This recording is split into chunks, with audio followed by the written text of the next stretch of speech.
If you've spent any time on Instagram, you've noticed black and white images of women with the hashtag challenge accepted or women support women.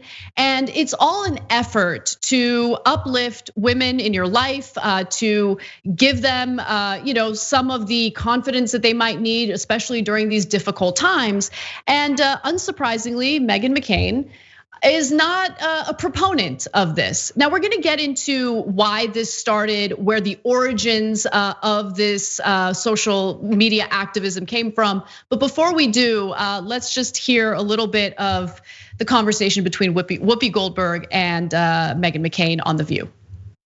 Oh, I mean, I want to say that like any woman who wants to partake in it is like 100% has my support, do whatever you want. I am always extremely skeptical of collectivism in general. I actually started my career blogging online, and I'm always skeptical of, here, put a photo up, put a dark space in your Instagram, and we've solved all the problems of the world.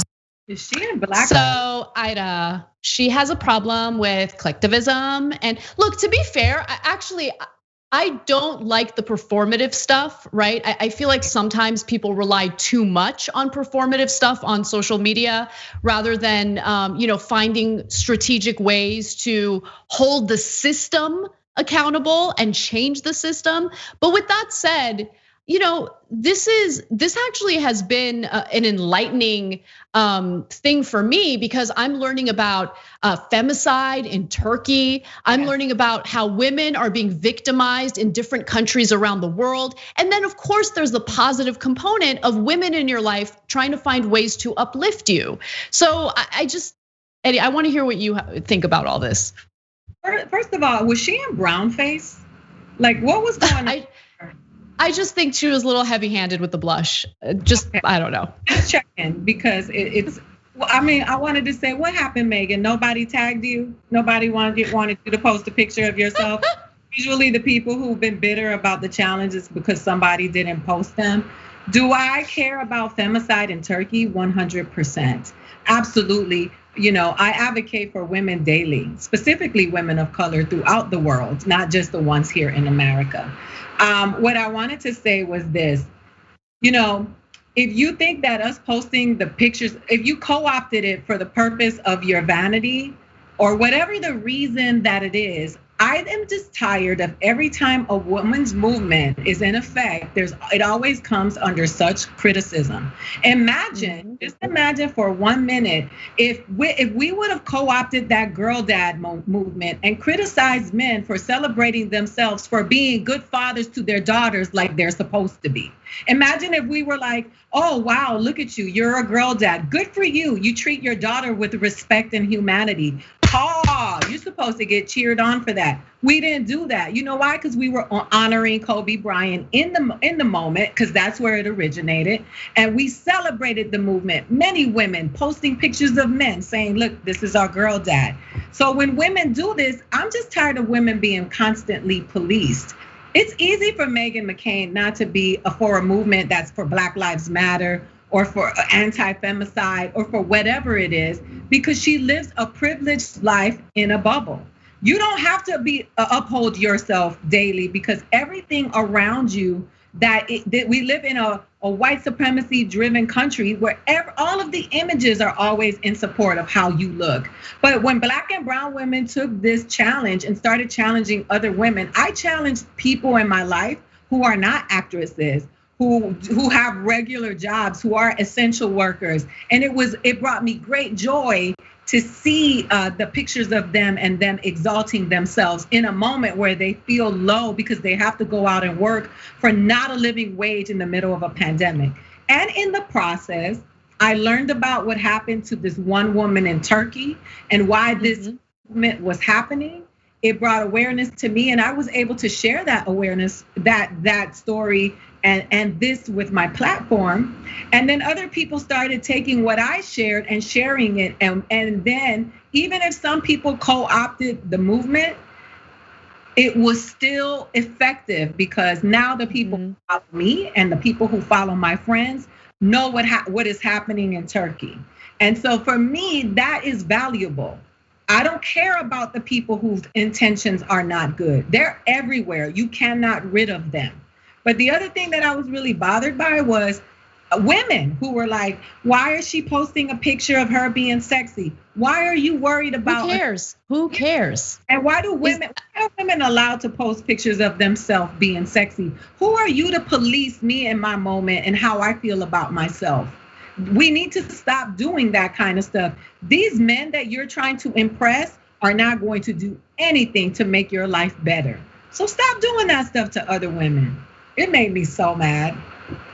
So I can't help myself because you mentioned that possibly Meghan McCain is salty about this because she wasn't invited to participate.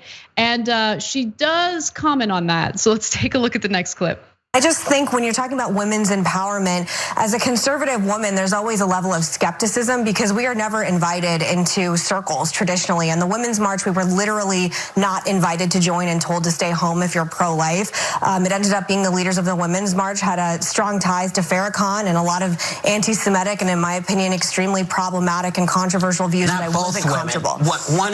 I just want to say one of the women had strong ties, not both of them, but go ahead. Well, you can watch the tape of me interviewing them on the show and make your own decision for it. Yeah, I was there. You were not. I was there. No, you weren't. I was there. I No, was you there. weren't. Yes, I was. I sat right there. I will get it for you so you can see what I'm talking about. We had really both women on, but that's not the point. Though I had a problem with the Women's March. Other people don't. This is why this topic is ridiculous. Because again, conservative women we don't have voices in places like this, and it's fine. Right. Okay, well, here's my take for conservative women. If you want to join and put your picture up as well, there's nothing stopping anybody. This is for all women. Yeah, look, I wholeheartedly agree with Whoopi. There's no rule about this hashtag indicating that conservatives aren't allowed. That's maybe Meghan McCain specifically wasn't tagged to participate, but that's a Meghan McCain problem. And I think the reasons for that are pretty obvious based on how she conducts herself. It's so uncomfortable to watch that show. You feel like the guest at a Thanksgiving dinner with the family feuding with one another, fighting at the dinner table, and you're just like, oh, this is so uncomfortable. I want to get out of it right away. That's how I feel when I'm watching the show. She's smug too. When they like to call people who pride themselves in their education to be smug, but that's the epitome of smug.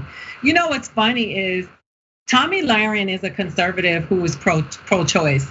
The way that she tried to make being a conservative and pro-life synonymous. She was like that when they didn't invite conservative women, they said no, they didn't. They said if you were pro-life, then maybe you don't want to come to this march. But they did not say if you were conservative, you shouldn't come to this march. But I love the way that she does that. The virtue signaling that comes from Meghan McCain on a daily basis is so disgusting, and it is so indicative of how small she really feels with all that privilege that she has. It makes her feel like a hater, right? So it's so funny to me that she was, hating on this. This is my point, Anna, and I said it in my video. I'm not crazy about country music, but I don't harass Garth Brooks online and say, your music is trash. You know what I don't do? I don't listen to country music, but I don't go online and chastise people who like country music. I just excuse myself from the room. So I don't understand why you're even having this conversation on The View when they haven't arrested Breonna Taylor's murder, and we don't know Vanessa Guillen. And if you're really pro-woman, conservative woman, then why don't you lead the charge for to get these officers arrested, to find out what happened to Breonna Taylor, and to find out where Breezia Terrell is, who is missing in Houston right now, 10 years old, been missing for 19 days, and we don't know where she is. That's what I want to know, is when you're going to use your platform to actually make change instead of criticizing things that you don't subscribe to. I don't follow Charlie Kirk. I don't. That's the thing that I don't get it. Thanks for watching The Young Turks. Really appreciate it. Another way to show support is through YouTube memberships. You'll get to interact with us more. There's live chat emojis, badges. You've got emojis of me, Anna, John, JR. So those are super fun. But you also get playback of our exclusive member-only shows and specials right after they air. So all of that all you gotta do is click that join button right underneath the video. Thank you.